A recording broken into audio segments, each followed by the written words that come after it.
then V Hermitian X is not there. What was the notation used? X tilde equal to V Hermitian. Hermitian X is equal to? Yeah, V Hermitian. Fine, this is equal to X. Okay, both are the same. Fine. Now, we're going to choose V as the transmit filter. We call it V of the transmit filter. V of is equal to V. Okay. So now we're going to transmit V multiplied by some signal. Well, you could transmit X or X light is really material. Okay. So what we are going to do is Y is equal to Hx plus N, and we're going to choose X as V of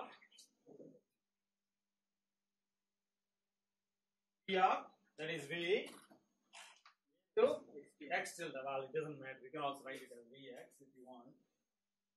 Okay. You have chosen this particular. You have this particular choice, and then at the receiver we multiply Y with U Hermitian. That leads to U Hermitian U V V Hermitian V X tilde plus U Hermitian N, which is N tilde, is equal to X tilde plus N tilde. So therefore we have a structure that achieves capacity. Okay? Then we have to choose the elements of X tilde as Gaussian, circularly symmetric Gaussian inputs with the covariance given by the water filling solution. That does the power optimization. Okay? So now the structure at the receiver is this: we add noise, and then we feed this and we multiply this with Hermitian and get Y tilde. We can put the channel, go through the channel H. Okay, this goes through the channel H. So the derivation for capacity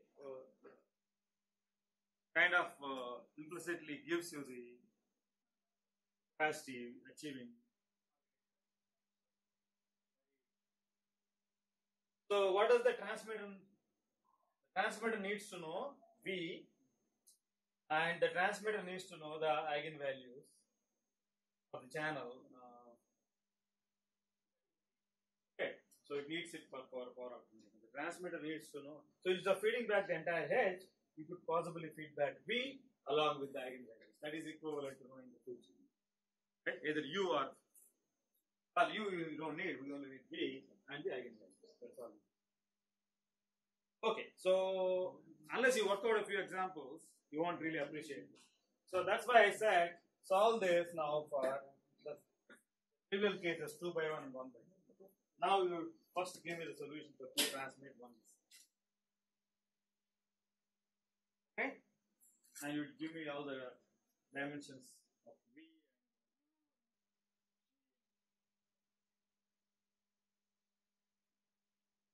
Okay.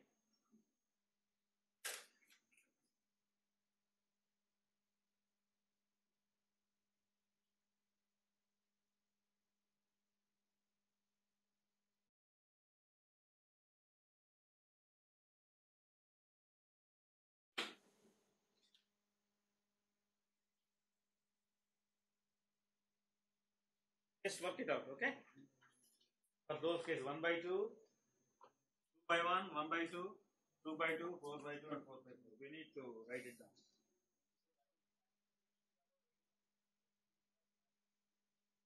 Well, you can feed back the entire H matrix, or you can feed back the V as together with the diagonal elements for the transmit power optimization. If you don't want to do that, you don't need it. See, the water filling solution requires eigenvalues. V is needed because you need to do this, but then the variances of x tilde has to be set, the power of each string. Okay, x tilde is a vector, right? And you can choose them as circularly symmetric Gaussian inputs with statistically independent elements, but the variance of these elements have to be set. That depends on the eigenvalues of the channel that we demonstrated, that we gave the solution in the area. So you need to know the eigenvalues, eigenvalues of V to set the variances of each element. The value of D, it is a higher variance to corresponding x tilde. So that we can Yeah, so basically another way of understanding is that let us take 2 by 2 case. If let us say first of all this D you can you have two eigenvalues, okay, that is square root of lambda. What do you call it? Lambda 1 and lambda 2. Let us say one of them is very high and the other is low. Okay, one of them is very high and the other is low. Without loss of generality, you can order these eigenvalues. First one being the highest and the second one. And the first one assuming the highest eigenvalue. The second one is so low, you can, let's say it's probably close to 0. Okay? In that case, there's no point in transmitting the second stream if it goes through a subchannel with a very, very low gain. You might as well discard that stream. Well, that's like saying, I'm going to put a power, very low power on the second stream. So based on the eigenvalue, the instantaneous eigenvalues, you are going to load the power such that you maximize the sum capacity. But in one extreme case, if one of the eigenvalues is so low, right, then you are better off not even transmitting that stream. So it sort of becomes like a single stream transmission. All the eigenvalues is close to 0. But of course, in our mathematical development, if the channel is, let's say, 2 by 2, we didn't restrict the magnitude of eigenvalues, right? We didn't even assign a distribution. And the eigenvalue is also very accordance with the distribution. So for the time being, if one of the eigenvalues is 0 in 2 by 2 case, you're going to transmit only one stream because you don't want to load the power unnecessarily in the second stream because it will go waste. You lose it through when it goes to the channel, you lose it and you lose the capacity. So the water filling solution optimally takes care of that.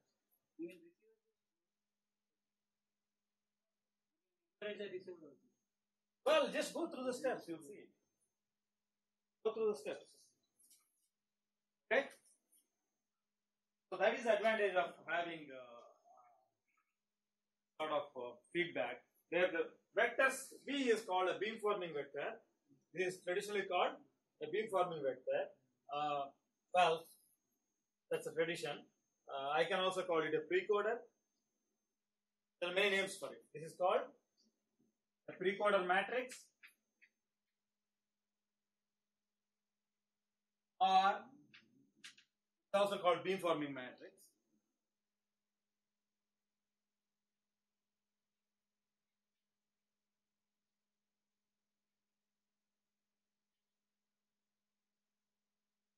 Okay. Well, beamforming comes from the traditional view of beamforming, where if you have many antennas, one receive, you can set the weight such that you form beams that maximize the signal to noise ratio or receive signal power in certain lengths. It comes from that traditional notion of forming beams.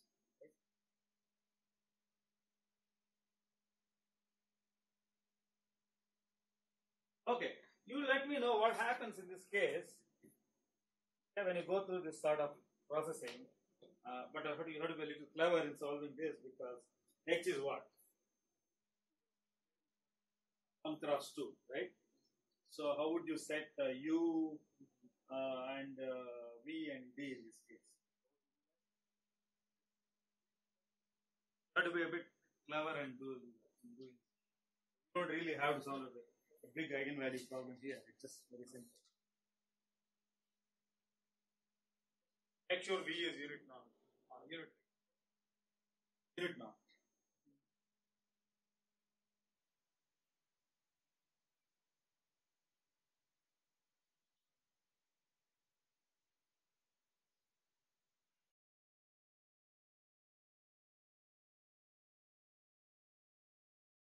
transmit, one receive. Which one is a scalar? I don't think so. 2 transmit, 1 receive.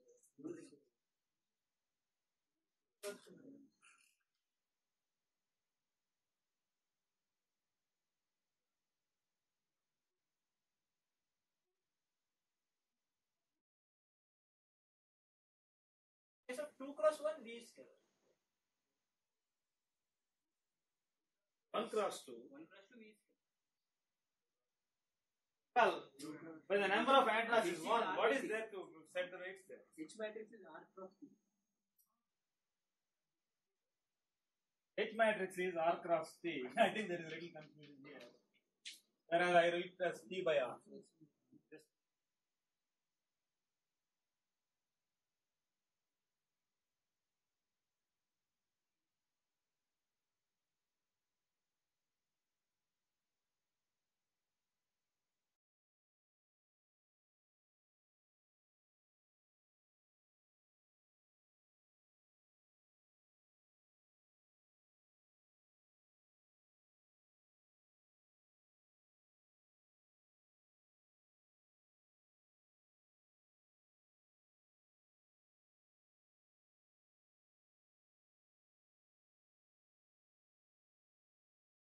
well, in this case, H is what?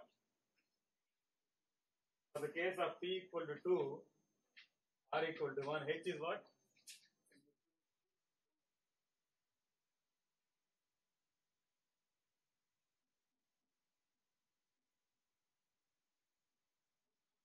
Case of P equal to 1, R equal to 2, H.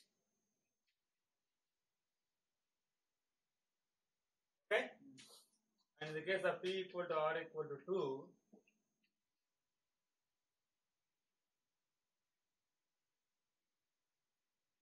you can write like this. Like this? Okay, now you work it out.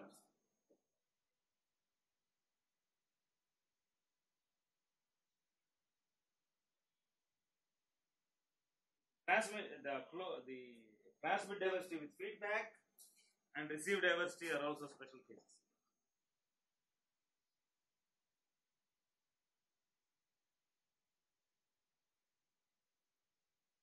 Okay, so we have 2 transmit antennas, 1 receive. So what should be U Hermitian? Just by looking at the dimensions. 2 transmit antennas, 1 receive. Just by looking at the dimensions here. First of all, what is the rank of the channel here?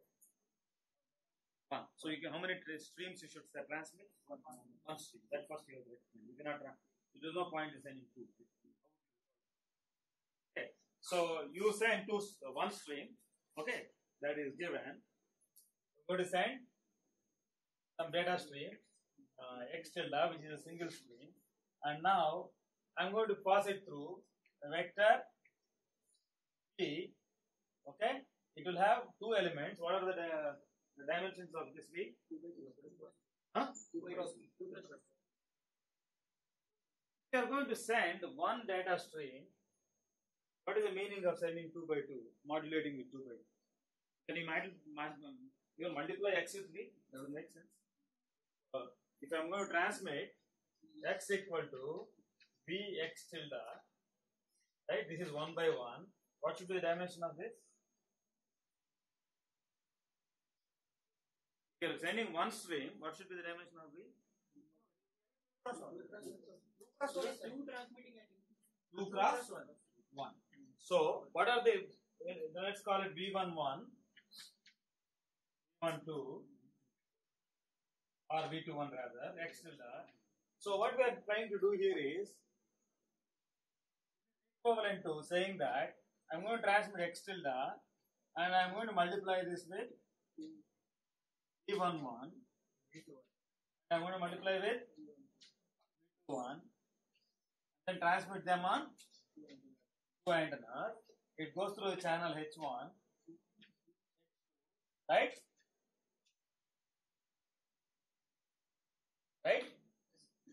Then you'll get, then you will add noise.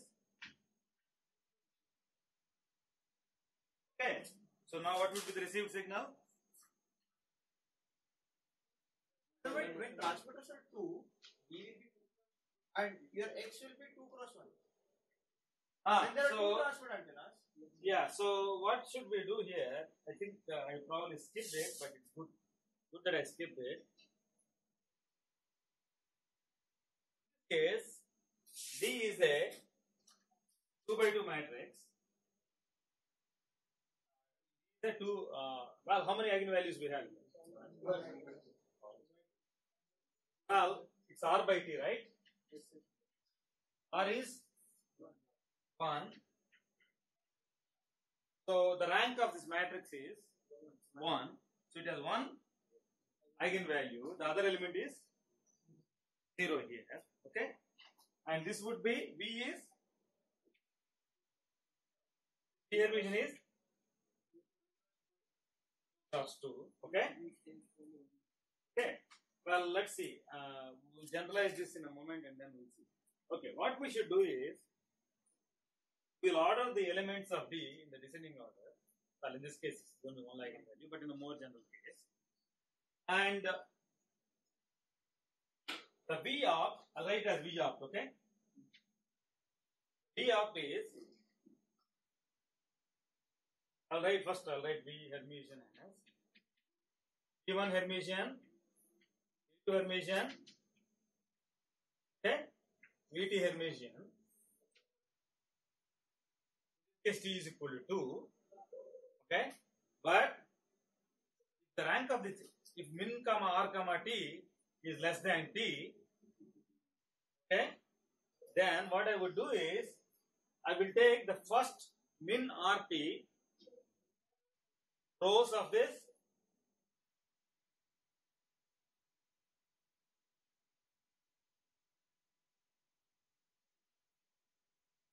I will collect min r comma t rows and I will set it as V opt. No, it's not about making a square matrix. It is already a square. We Hermitian. What we are trying to do here is that we know that we have to send one string. That means we cannot. There is no point in selecting V. Well, you can select V as the 2 by 2 and send x tilde 0 or x tilde. You can transmit like this.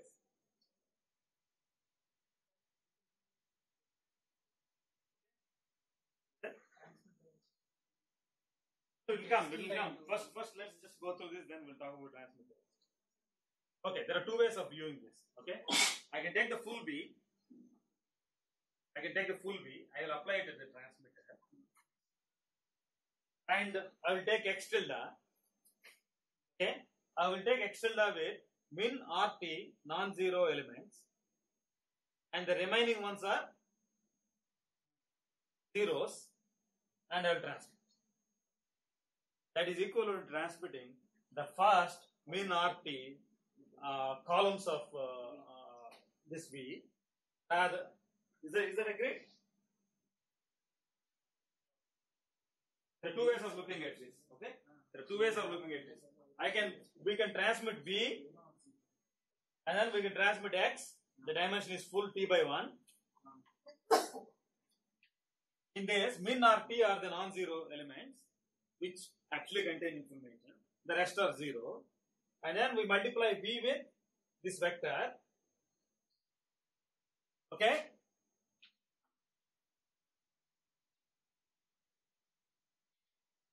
Equivalent to selecting the first 1 to min RT columns of matrix V and multiplying that with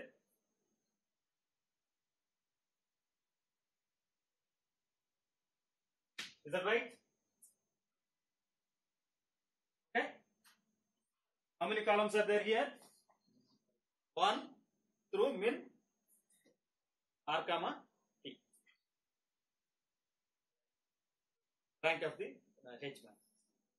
Okay. In this case, min r comma t is 1. So you will take the first column of P matrix. The first column of P matrix. Okay. fine? So let's go through it as it is, okay? Instead of talking, we can just go through that as it is. Okay, you can now transmit x tilde with a lot of zeros. That is equivalent to saying I'm going to transmit the first min RT columns of V. But now, if in terms of V Hermitian, it's like saying I'll select the first min RT rows because we did a conjugate transpose.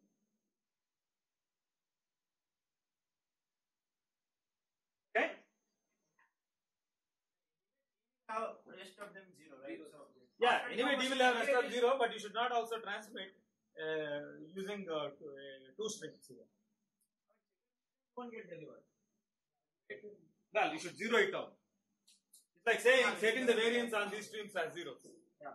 It's like setting the elements of the power of these as zeros. Because there are eigenvalues. The eigenvalues correspond to them zeros. Therefore, the power on those strings are zeros.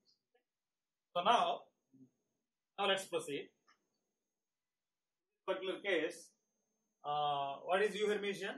Well, what we received is a scalar, right? Right? Yes. What we received is scalar because this goes through a channel H, which is 1 by 2. 1 by 2 into 2 by 1 is Hx will be HV x tilde.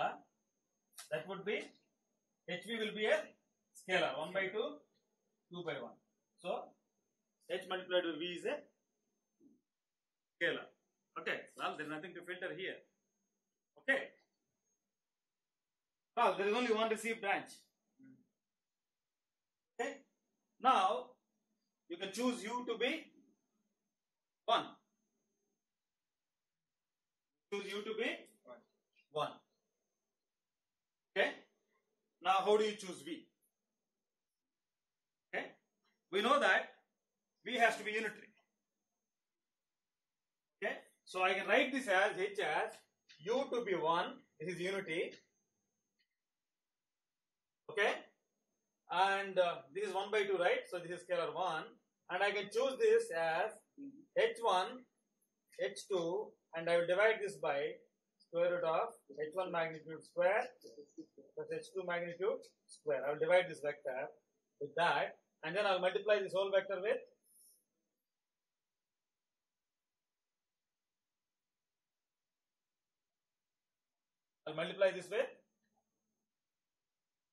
factor. Now, what is V? What is V? This is V Hermitian, right? Okay, that is V Hermitian. What is D? D is that?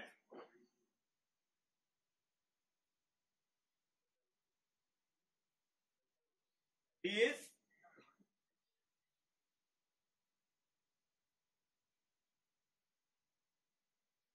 well, that's the eigenvalue contained in. So we can now choose this as well, you may say I need to have one more row in this. Well, that is, you can choose it arbitrary any element. I can write D as this. I can write it as 2 by 2, and D I can write it as 1 by 2 with the two elements, and the other one being 0.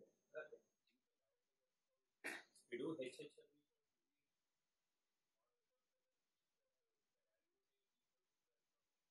Right. Yeah, you can directly say that. Okay. Now the question is,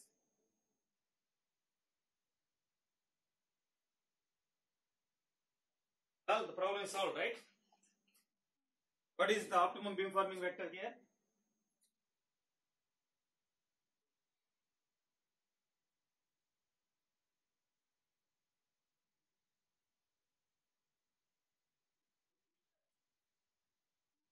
Can I add an element 0 here without loss of generality? Same row. And then I can add. Same row you can. Well, you can put anything in the second row. Same row. Same row. Any unit norm vector, which will get zeroed out. Rank of V also should be 1. Not for independent vector. Otherwise, V is well, basically V is unitary. So you can pick something orthogonal to this. Something orthogonal to. But you know the point here is 0 doesn't really contribute. This row doesn't really contribute, so it doesn't really matter. What matters is the eigenvalue, which here is, what is the eigenvalue of the channel here? Well, HH Hermitian is scalar, and square root of HH Hermitian is the entries of D. So therefore you know that. So you multiply with that, and then you divide with this. Then this automatically becomes B Hermitian, and B would be, yes, B would be H1 conjugate or H1 H2 Hermitian scaling 1 over square root of H1 square plus this is V, and B Hermitian would be this. So the weights are H1 star divided by norm of that vector. Okay. So what do we end up with now? This is equal to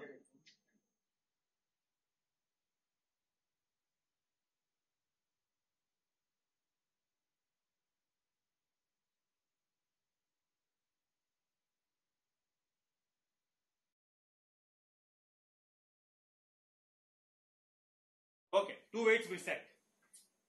But you can just by looking at the weights, you can see that what does these weights do? They are going to do something very special here. Let's rewrite the received signal. Right? I'll rewrite it here. H into V is H1, H2, and then H1 conjugate, H2 conjugate divided by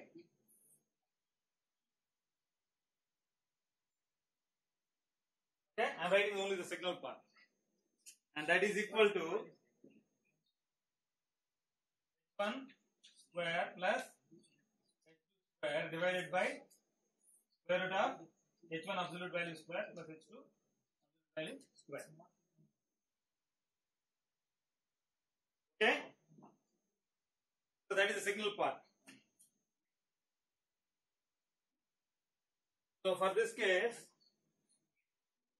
it becomes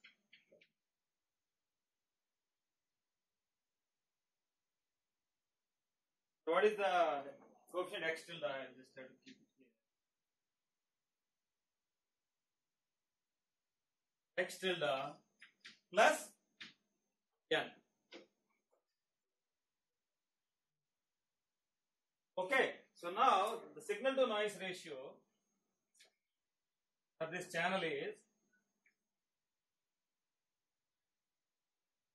the amplitude square multiplied with the variance of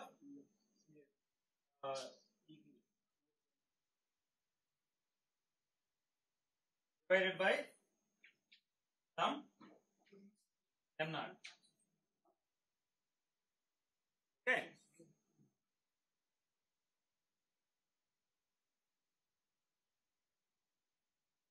Okay, in this case, you can choose the variance of x tilde to be 1. That is the total transient power or the full power.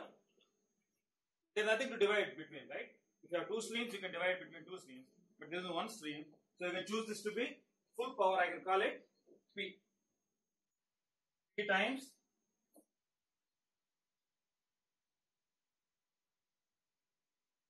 divided by n naught. Thus, there is not much to be done in terms of power allocation. Full power is given to that single stream. Okay. This is called sometimes beam formula. Why is this? It has two properties.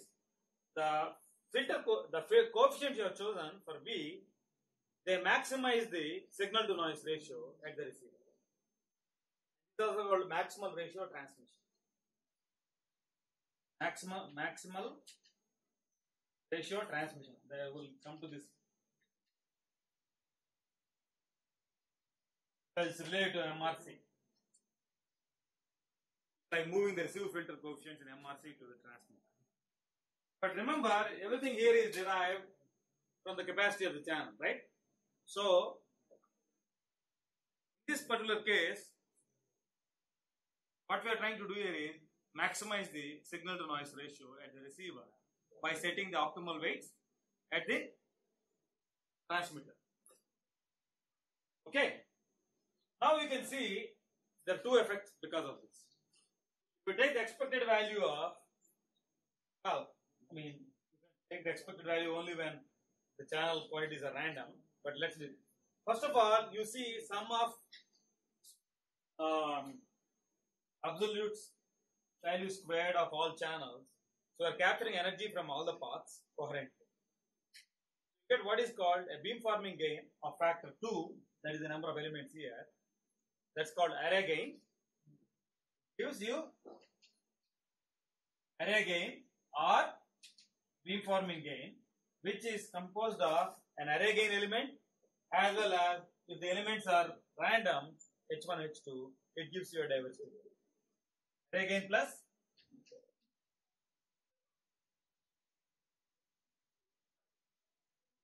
array gain and everything. How do you see the array gain? Well, take the expected value of this, and you can see that, consider the power in this process to be 1 and power in this process to be 1, you get a factor 2 in the numerator. So because of 2 antennas, you get a 2-fold increase in the SNR. Similarly, if you have M antennas, you get an M-fold increase in the SNR. It is called array. 10 antennas, you get a factor 10 increase in the SNR because you create a sharp beam towards the user by setting those beams. X-ray. Right. Data string is extended. In this case, it's a scalar. Yeah.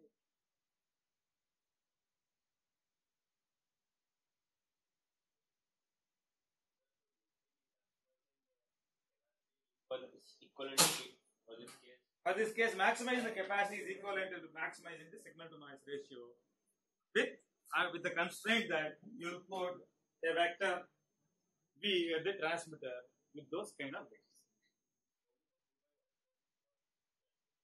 Only for 2 by 1. We have to do this for all different. Every case will be different. Because 2 by 1, 1 by 2 are special cases, and square matrices have a different implication. And rectangular, the channel matrix is rectangular, it has a different implication. We'll see all. Okay? Is this fine? So we started with channel capacity formulation with channel state information. Then we ended up with maximal ratio transfer. And you have studied this very well, right? Okay?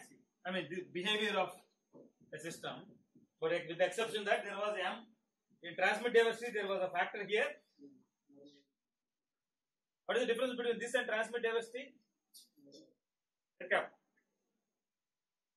Looks awfully like transmit diversity, but there is a difference. What is the difference? What is the SNR for any transmit diversity? Vector coding. There is a factor divided by M. So transmit diversity doesn't have array gain. Then it becomes only a diversity transmit. So if you remove feedback from this structure, what you lose is array gain.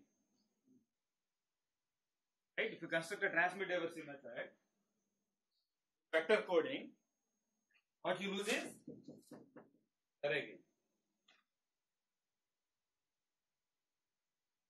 Okay, so now we can see the links. But this is much simpler, right? All you need to know is, no, what I'm saying is, how much time we have spent on transmit diversity, constructing codes and all that. None of that comes into picture here. Now we take a unique system designed for AWGN channel and you put these weights, the V1 and V2, you're done. Right? So you don't have to worry about constructing codes for this. Right? But like we have to So the difference is that the receiver has to communicate H to the channel. In this case, it's not H; it's rather this vector V1 and V2. So sometimes what people do is, if you have to communicate these elements, you have to really quantize a floating point number and feedback, right? So what people do is they choose these V's from a code book, a predefined code book. That means I have a code book with so many vectors, okay, and these vectors are chosen from a two-dimensional code book, and then they feed the index of the code book. Let's say the code book has 4 entries. Then how many bits you need for indicating which element? You have 2-bit feedback, 3-bit feedback. For 3-bit feedback, there are 8 elements in the code book. Okay, so probably you can take these elements from an 8 element code book and transmit, indicate the vector using just a few bits. What happens if that feedback has some error? That is also same. First of all, we'll assume feedback has no error, but it is quantized.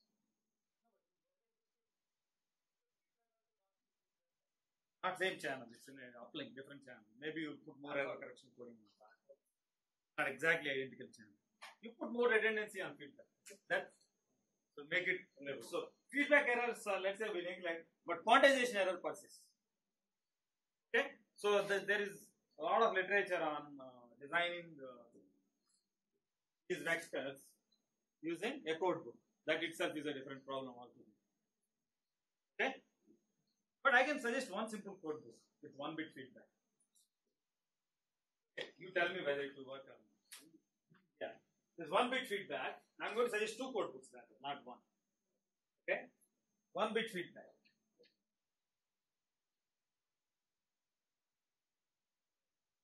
Okay, my code book is the V belongs to 1 code book.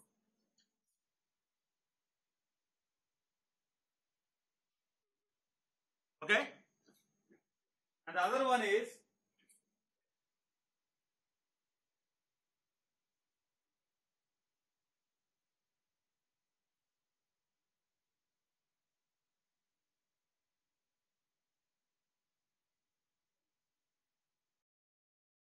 tell me what happens with these code books.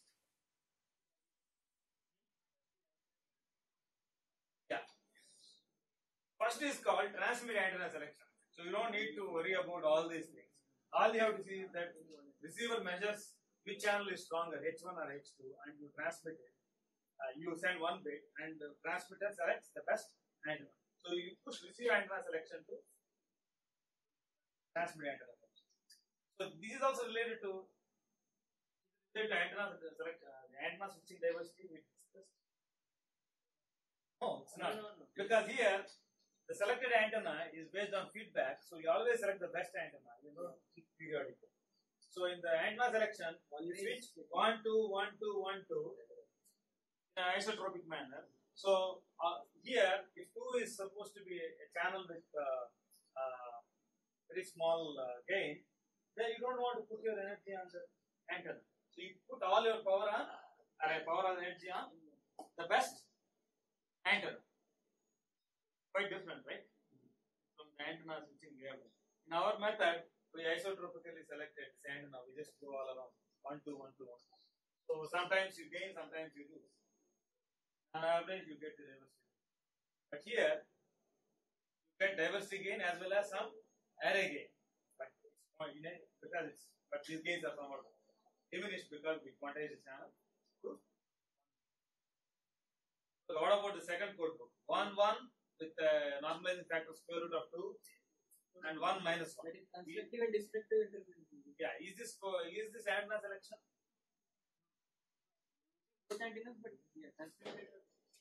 So we know that the channel, what are the equivalent channels with this?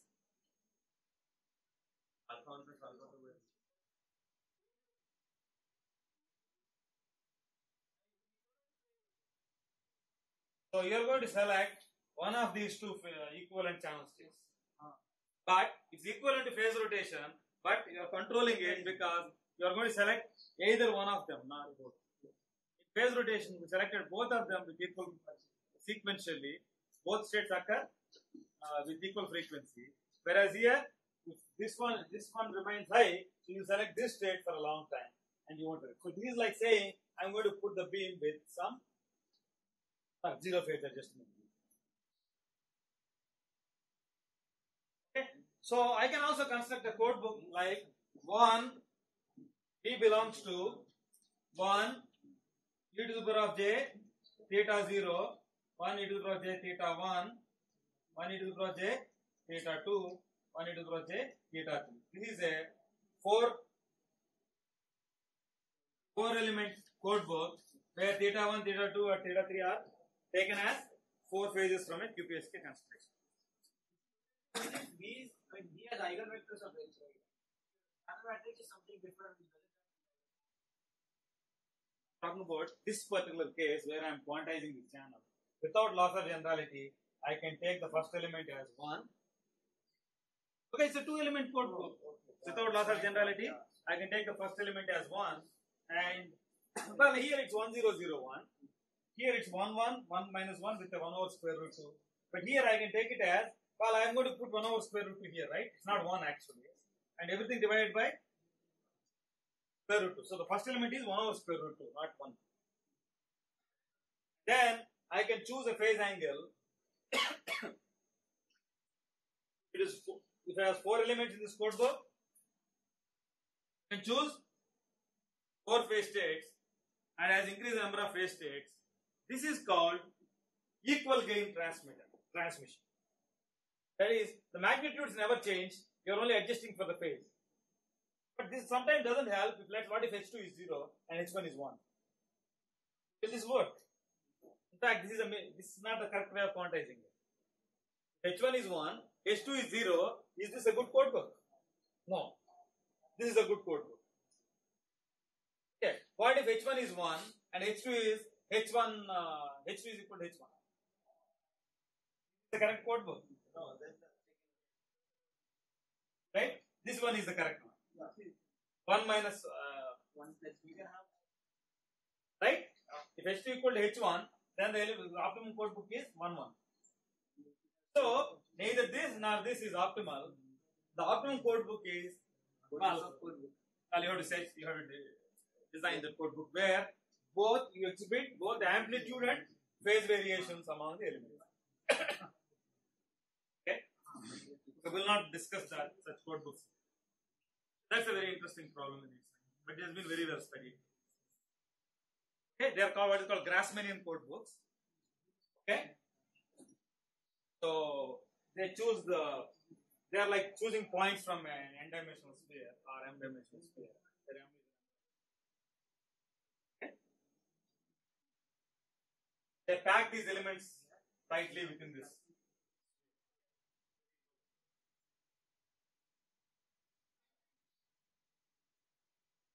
Okay, so we don't want to spend a lot of time on this channel quantization because this itself is a research field in itself, but well studied.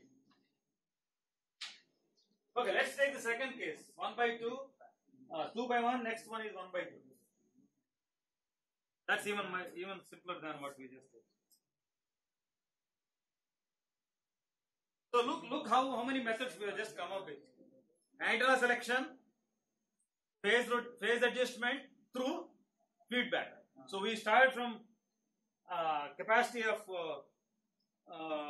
these Gaussian channels, MIMO channels, and then we took this 2 by 1 as a special case, and then we come up with the optimal weights, and then we put some restrictions on the elements B. In one case, they take from 1 0. Basically, you quantize heavily on one of the elements. Right? Then it becomes 1 0 0 1. And in another case, you quantize the phases more or less. You are not quantizing the magnitude. You are only quantizing the relative phase. Let's put that. Relative phase between the two elements. Of course, you can generalize this to other higher number of antennas. For antennas, it's 1 0 0 0 0 1 0 0. Okay? So these are like quantized versions, but you can relate them to antenna selection and phase rotation, but implemented rather in a closed loop manner. So they actually don't have much relation to the other schemes we studied. Like they're all based on coding, right? Channel coding. Here, channel coding doesn't play much role. It's like decoupling channel coding and the signal processing in a clean way. So there's a clean boundary. Right? Everything is based on signal processing. Right? At the transmitter, there is a filter. At the receiver, there is a filter. That's it. Here we don't need. Yeah, that's extra piece of information. So when we know the channel, we can do a lot more. Right? Okay, that's always the case. Right? But we'll also show that even if you don't know the channel, we can still get a lot more out of it. Out of this. Okay, just look at the two receiver antenna case, 1 by 2, and see what you get.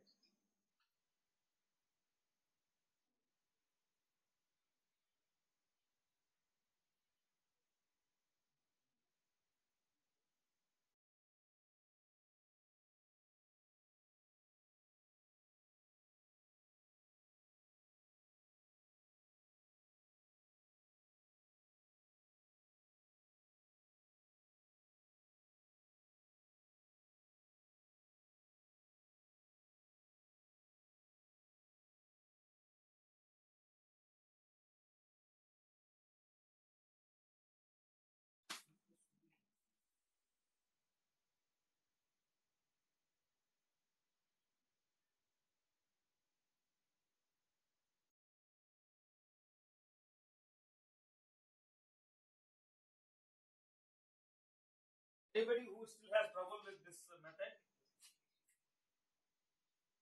So how this works? The selection of the vector V.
Right. First, what is the rank of the channel? 1. So therefore, you send first one stream that is decided. Yeah. And V is unity. Well, basically one transmit band. There is nothing much to be done. So gain on the channel 1. And the optimal receiver filter is right. Basically, you decompose it as H1, H2. Let's write it. Okay. This is your channel, right? So we know the eigenvalue for this. Okay, the eigenvalue is D is,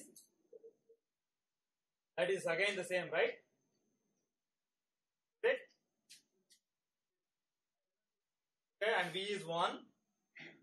Is 1, and U should be unitary, and it should be H1, H2.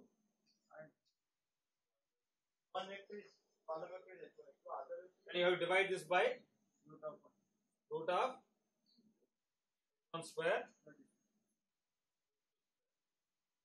Okay, and the optimum receiver filter is conjugate of that. So the Hermitian of that. Okay, that would be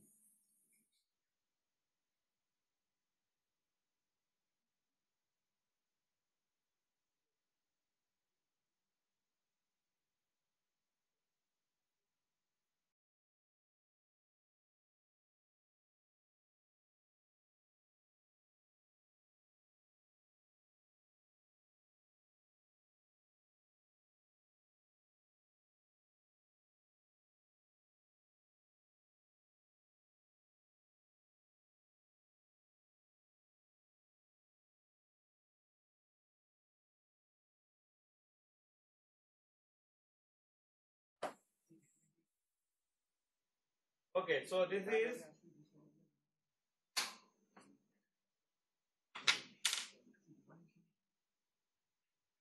H1, H2, X plus N, right? That is the system model. Okay? Now we have to determine the optimum transfer receive filter. This is a very simple case. D is identity 1 here.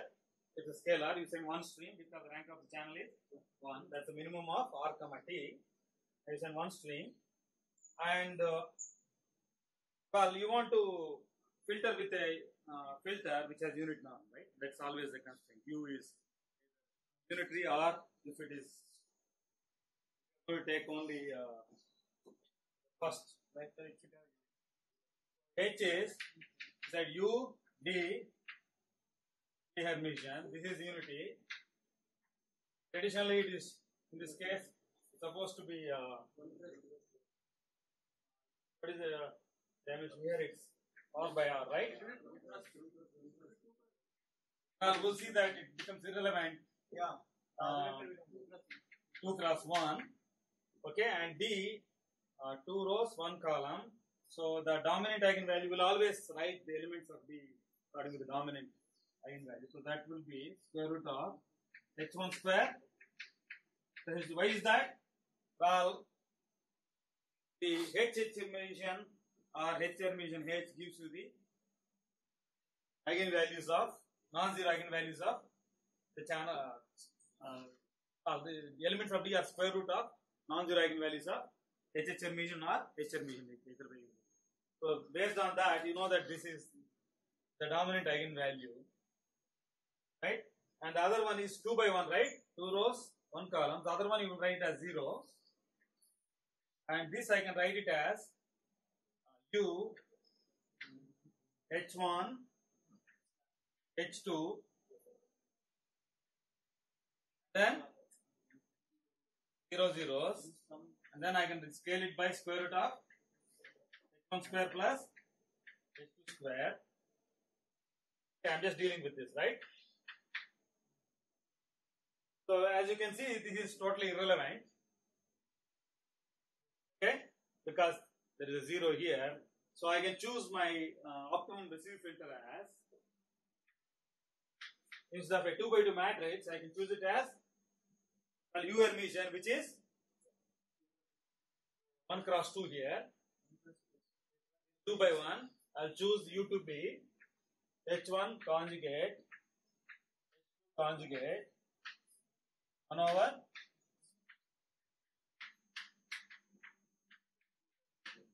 okay, that is take the first column and take a conjugate transpose of it. Well, you can take the conjugate transpose of the entire matrix if you want, but that doesn't help you in anything. Okay, so this is U Hermitian. Now U Hermitian, well, you call it U opt, right? You don't call it U because U opt Hermitian Y is equal to, well, let's see what we get. Okay, our system model is, well, still H1 X into H1 H2 into this column, this is row, right?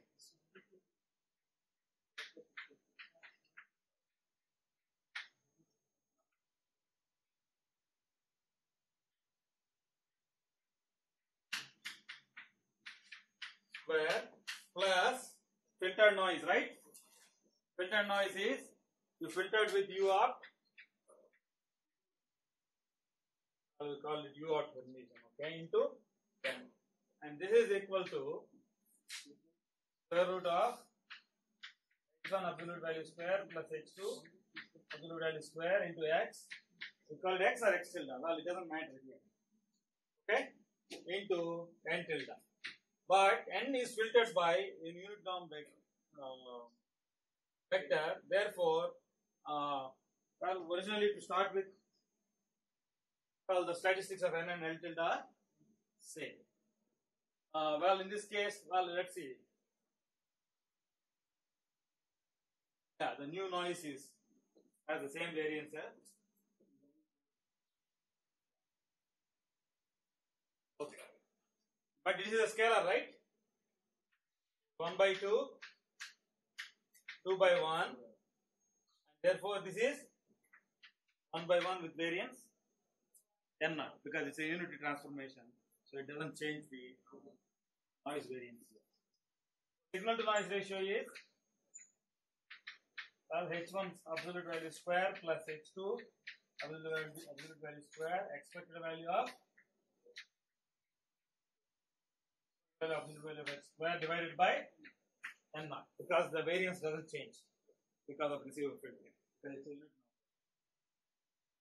Okay, so now this, well, obviously you can put the full power on the single stream that you have, so that would remain P, whatever it is. And now we have sum of squares of channel gains appearing in the signal to noise ratio. And the capacity of this technique is identical to that of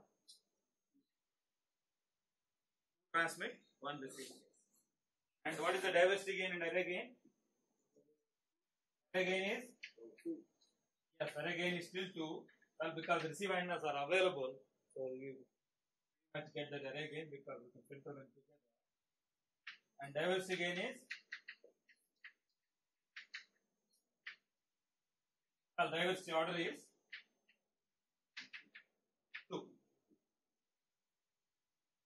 And you know how to calculate the probability of error and things like that also for a system with different given modulation, right? And in fact, you also know how to calculate outage probability for this system. You've already done that, except for the scaling in the SNR.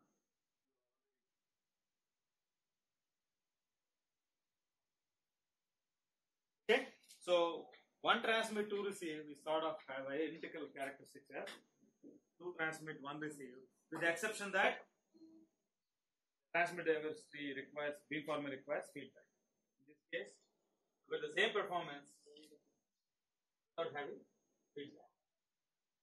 Don't need it, right? Receiver itself has everything. So this is called maximal ratio combining, because why we call maximal ratio combining is that you can recast this entire problem as one where you get 2 receive antennas, you choose a filter with W or whatever the filter, you want to set the weights, you weigh and combine the receive branches so that the output signal has maximum SNR. So you cast this problem as a maximization of SNR, then you still end up with the same solution which gives you this maximum SNR. And the weights are called maximal ratio combining, because you combine, the weights are chosen such that if H1 is a path gain, you just multiply with the conjugate of H1 and you multiply that branch with H2 branch with branch corresponding to H2 with H2 conjugate. So it's like for maximum ratio combining. I don't remember exactly why it's said that. It's just a name, maximal ratio combining. Okay. So the other combining scheme here is you can also have in the receiver, you can select the best antenna. If you don't want to set these weights, you can measure the power of each path, different paths. H1 correspond to H1 and 1 correspond to H1 and 1 correspond to H2, and select that path. This can be done either in baseband or this could be done even at RF or IF section. Just make a power measurement and take that branch. That eliminates so many RF components. Okay? If you make a small power measurement in RF domain corresponding to one of the branches, before you detect, before you come to the baseband, you can just select that RF path. That has advantage, right, from implementation point of view. But obviously you lose some performance because you selected one of the 2 branches. That's called selection combining, receive selection combining. And the other method that people also use is that you can set the weight such that you do a phase adjustment on the first branch, you do a phase adjustment on the second branch, and then combine. So you put the phase angle such that it is angle of e to the power of j, angle of h1 minus h1 conjugate, e to the power of j times angle of h2 conjugate, and then you use these bits. This is called equal gain combining. The magnitude of these weights is 1, but you're only adjusting the phase. 3 methods you can have in received diversity. Maximal ratio combining, which is capacity optimal or SNR optimal, maximum SNR solution. Equal gain combining, which is suboptimal solution, and also selection combining, which chooses the best one. Okay. Okay, now move to the real MIMO, that is 2 by 2. Okay. So what happens in 2 by 2? Can you write it down? See the optimum transmit receive filter rates.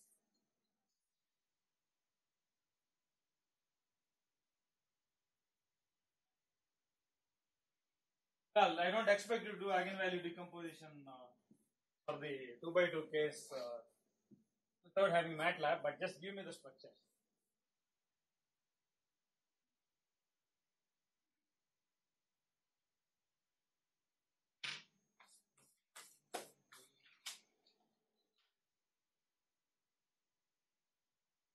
Work this out. I want you to work out 2 things, okay? One is, in a 2 by 2 system, I want to select a V of as a 2 by 2 matrix, and I want to select a V of as a matrix with 2 rows, 1 column, okay? That's a vector. 2 cross 1. So from 2 by 2, I want to synthesize a beamforming solution. Know what I mean? First, you select this optimal 2 by 2 and do, full MIMO with optimal V, U and all that. Right? 2 streams you transmit. In the second case, I want you to specifically transmit 1 stream. So, I want you to force the transmitter to choose 1 stream, although it can potentially transmit 2 streams for various reasons. So, I want you to do beamforming on a 2 by 2 system. This is beamforming. This is beamforming on a 2 by 2 channel. You'll end up with only 1 transmit stream, 1 receive stream. Okay, you give me the solution for these. I'll be back in a minute. Okay, think about these 2.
Okay, you got this?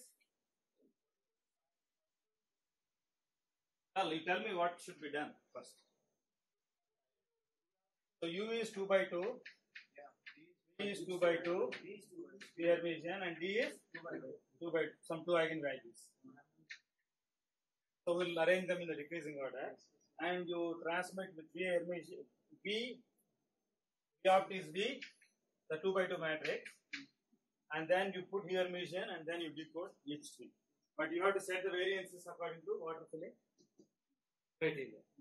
Okay, because instantaneously one eigenvalue may be high and the other may be low. That you might want to exploit. But in practice, it doesn't. Water filling never is used in, at least it's not used in wireless standards. You don't try to play with this power as much. So I'll tell you the reasons. One thing you could possibly do is the receiver can observe these eigenvalues given in D2, which are square roots of lambda 1 and observe these eigenvalues of the channel, right? And what it can do is it can select the number of streams that it wishes to do. So, for instance, arbitrarily, let's say there is a factor of 10 difference between these eigenvalues. It is 1 and it is 0.1. I might say, well, just give me one stream. And if they are comparable, you might say, well, give me 2 streams. Okay? But you don't want to go 2 streams if the capacity of this channel is 1 bit and the capacity of this channel is 0.1 bits. What's the point of having 1.1 when you have to double the cost? And both are 0.5, 0.5. Yes, you can double. Okay? The receiver might just say, or the transmitter might just decide, based on the knowledge of whatever it receives, the feedback, just decide the number of streams, not based on min of n r comma t, rather based on some other criteria. If that is the case, the receiver might just say, sometimes, or the transmitter might just decide, I'm going to transmit one stream if the second eigenvalue is small, by whatever criteria. In that case, what is V opt? So V Hermitian, I'll write it as V1 Hermitian, V2 Hermitian in this case. Okay, and this is the 1 by 2 vector, right? So this is the eigen vector associated with in fact the row vector, the dominant eigenvalue, and I will choose V opt as V1 Hermitian.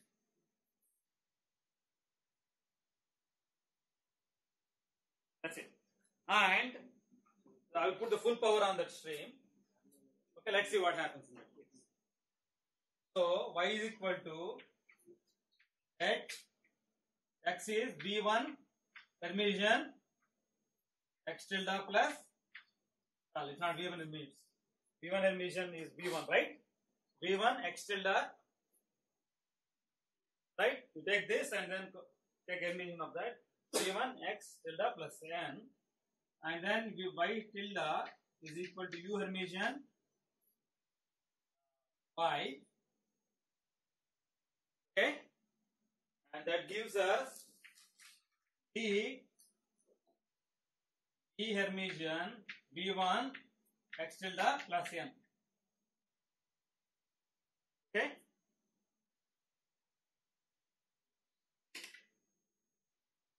Okay. Well, actually, you could have simplified, but that's okay. So y tilde is equal to d, which is diagonal, right?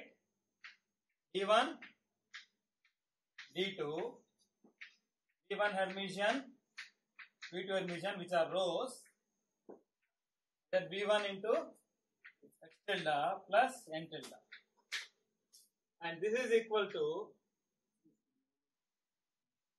okay, well, let's do this first. V1 Hermitian, this is 1 by 2, this is 1 by 2, this is 2 by 1. So this would be V1 Hermitian, V1 is unity, right? Unit term. And V2 Hermitian, V1 is? This is 0. This is equal to 1. Right? Yes. So this is a 2 by 2 matrix. This is 2 by 1. I'll get 2 by 1. x tilde plus n tilde, and this gives me d1 multiplied by 1, that is 0, d1 x tilde plus n1 tilde 0 n2 tilde, and I will discard this and I will just stick to the first. The capacity of this channel with the constraint that I only choose one stream out of the two is log of 1 plus max of eigenvalues of lambda 1 comma lambda 2 divided by n naught into power. Does it make sense? Okay. Because d1 is nothing but because we ordered it, right? So it's a max of two eigenvalues, lambda 1 and lambda 2 of the channel. Base 2. This is the capacity of this channel for this particular case. Okay. All these problems have been very extensively analyzed, especially when H is assumed to be IID complex Gaussian. Okay. And in that case, you have to find the PDF of max eigenvalue of the matrix H. Then you can characterize the capacity statistically.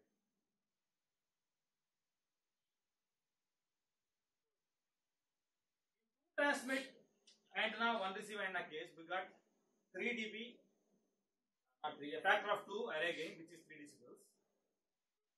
What would be the array gain in this case? 2 transmit, 2 receive, we send one stream. It will be 2.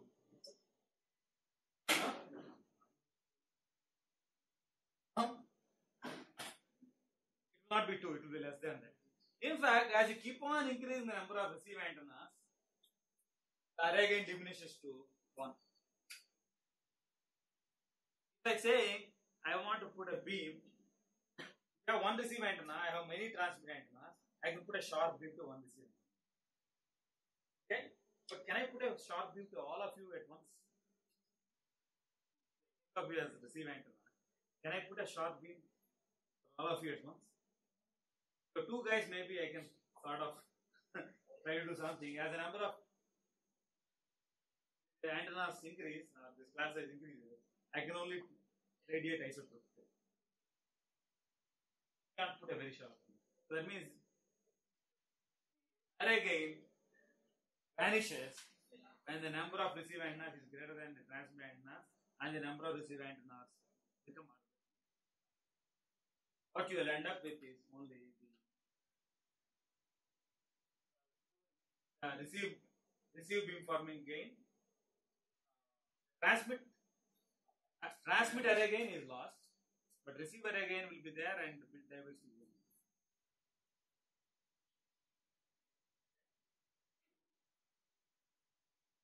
For having many receive elements, you get more and more energy, right? That part will remain the same. It's just the beam forming gain from the transmit side will, the array gain from the transmit side will be. So the receiver array gain should probably be. Okay? So, and this eigen decomposition sort of nicely balances. So what I am saying is that if I have 2 transmit, 4 receive, and if I only send one beam, or rather not, I don't call it one stream, 2 transmit antenna and 4 receive antenna, I will transmit 2 data streams. But if I decide to transmit only one stream, the array gain that is associated with the transmit antennas will be lost. But the array gain associated with the receive antennas will be preserved naturally. But that's okay, right? Because as the number of receive elements increases, there is so much receive array gain. You're not worried about transmit array gains. The transmit array simply gives you the extra diversity. So that also is not very useful if the number of receive elements.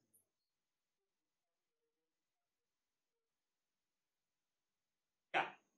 Array gain associated with beam forming is the transmit array gain. And the array gain associated with the receiver is, well, it's not so clean to see. 1 by 2 and 2 by 1 are special cases and we can see it very clearly. But here we have to, it's all embedded in the maximum eigenvalue of this channel matrix, whatever of all dimensions. Diversity of order 1. Where here? 2 by 2, 2 transmit, 2 receive. What is the diversity of? Tell me. send only one stream, then diversity is what? 2 transmit, 2 receive, and you send 1 stream. What is the diversity order? 1. What? 1. With 1 stream. I send 1 stream. How many antennas through which I am transmitting? 2 transmit. How many receive antennas are present? 2. So if I transmit 1 stream with 1 transmit antenna and 2 receive antenna, anyway I know that I have an array gain of factor 2. So how can it be less in this? Or at least I have a diversity gain of 2. How can it be less? I think you're losing out on the definition of transmit gain, diversity gain. If I send 1 stream with 2 antennas, I am trying to coherently transmit this from these 2 antennas, but that coherence will be sort of lost because there are 2 receive antennas. But that's okay. But you will anyway end up with a diversity of order T into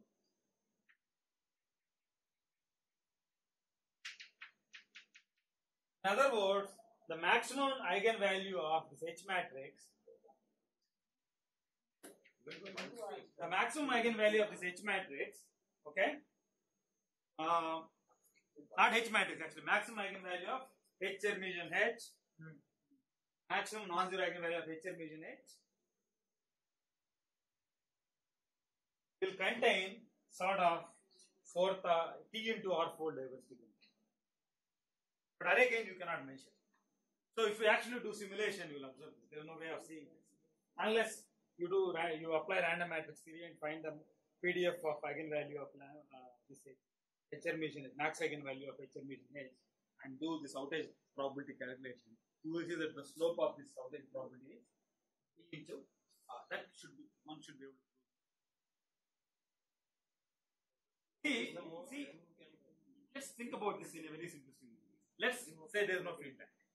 I have T transmit R receive. What is the diversity order I can get with vector code? T into R.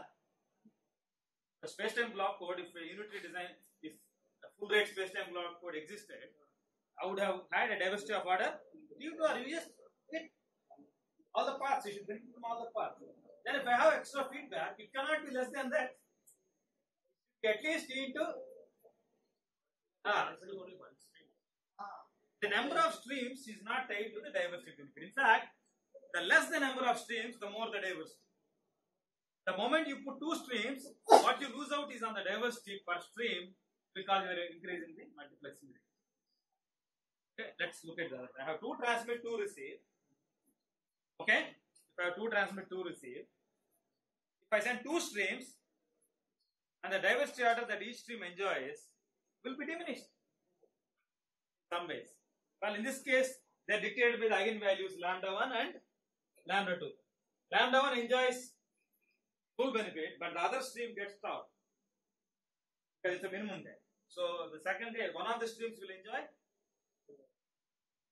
lot of benefit, the maximum eigenvalue. So if you order the eigenvalues, lambda 1, lambda 2, and so on and so forth, it's the first few will enjoy the most benefit, and the benefit diminishes for the other stream. That's why we said if we just select the top 2 or 3 streams and then beamform them, put the precode, appropriate precode, that's good enough. So what I want you to simulate is, I want you to simulate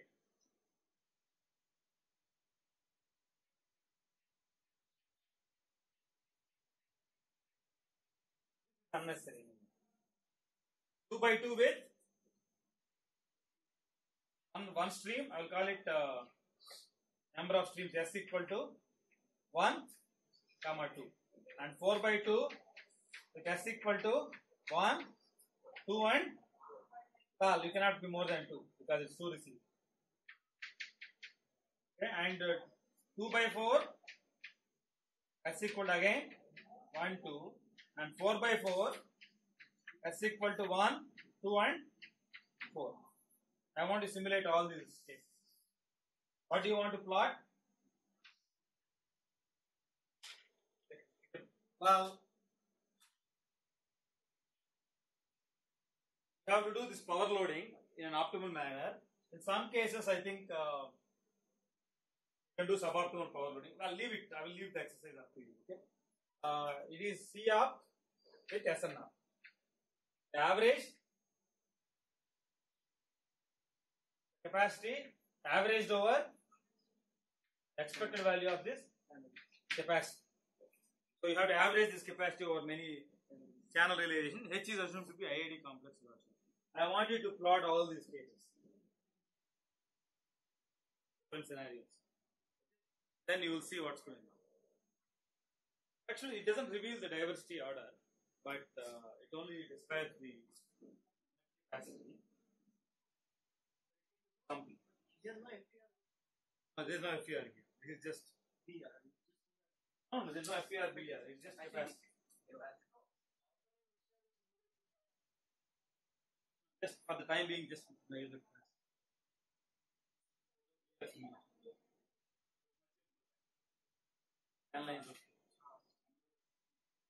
Okay? I want you to understand the trade-off between various. So, I think when we discuss open loop, I think the trade-off between diverse pattern and multiplexing rate, which is the number of streams you want to transmit, it will be much, much more clear. You can analytically track those. The trade-off between diverse chart and multiplexing rate will be much, much more clear when you deal with open loop. Yes, I think it's not so visible. It's in terms of the eigenvalues, so it's not so clear. But we can handle this in open loop. Okay. This you should complete by next lecture. It's a very simple exercise. Okay, the next lecture we'll talk about open loop methods.